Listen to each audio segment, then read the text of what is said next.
haweenka ku dhaqan magaalada Jowhar ee xarunta maamul goboleedka Hirshabelle ayaa waxa ay ku baaqeen in dawladda Hirshabelle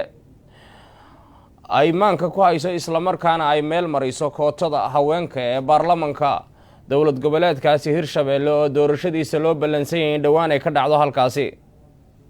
wariyaheena Ibraahim Cali Nuur ayaa warbixin umartaasi ku saabsan nooga soo diray Jowhar.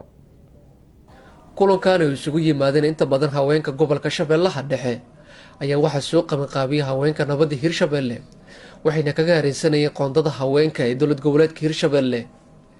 haweenka kulanka ka soo qayb galay ayaa marka hore waxay soo dhaweyn u muujiyeen guddiga farsamo ee soo xulista baarlamaanka labaad ee dawlad goboleedka Hirshabelle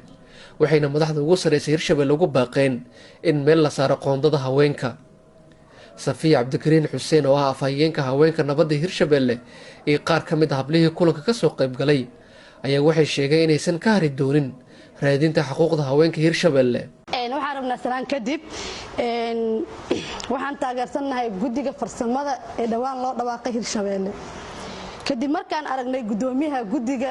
farsamada wuxuu inoo sheegay inay biikama dhibcaan tahay in haweenka qoondada haweenka lagu soo daro maamulka soo socda ee Hirshabelle sababtoo ah maamulka hadda tagay wuu tagay laakiin midka hadda soo socdo waxa biikama dhibcaan ah buu yiri in qoondada haweenka sidii loogu talagalay lagu soo daro.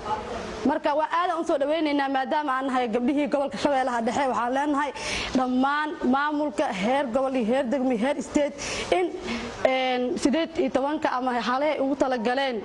qoondada haweenka inay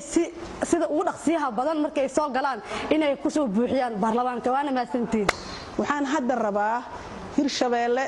maamulka imaadoono duubabka dhaqanka odayaasha dhaqanka nabadoonada waxaan rabnaa anagoo cod dheer iyo cod gaaban ku hadlayna in sidii 16 qabatay oo kale aysan qabanin gabdhaha qoondadooda 30% ay banaanka noo dhigaan. Shabeellada Dhexe waxay ka doodayaan qoondada haweenka oo Hirshabelle ay leedahay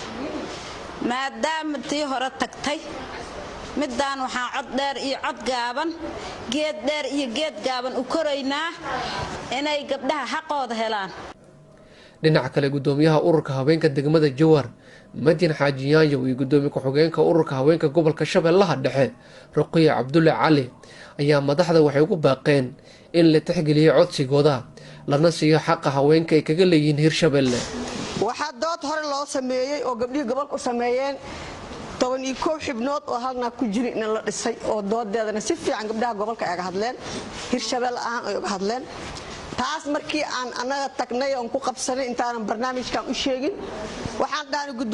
gudoomiye laga dhigay ma ku qanacsan tahay in rag kaligiis arintaas ay ahaato qoraal oo soo baxshay waxa iga go'an oo yiri laba habrood in ku soo diro guddiga farsamada oo ka dhigo oo naga soo balan qaaday taas ay ku bishaaray waana waxaan ku sheegaa waxaan rabnaa anaga qoondadayna 24 saac waxaan u taaganahay qoondada haweenka ee Hirshabelle waa qaylinayna 4 sano hore ina gudubtay in waxaan ku lahayn 18 gabdhood aan ku lahayn 18 gabdhood saan u qaylinayna wax walba aan sheegayna dhag noolama dhigin. marka waxaan rabnaa madaxda mid cusub ha ahaato madaxdii hore ha ahaato waxaan rabnaa in dhag noolo dhigo aan ka helna xuquuqdeena. kulankan ayaa wuxuu ku soo beegmayaa iyadoo dhawaan ay bilaaban doonto soo xulista xildhibaanada labaad ee baarlamaanka dawlad goboleedka Hirshabelle. Ibraahim Cali Nuur, TV-ga Universal, Jowhar. dawladda Mareykanka ayaa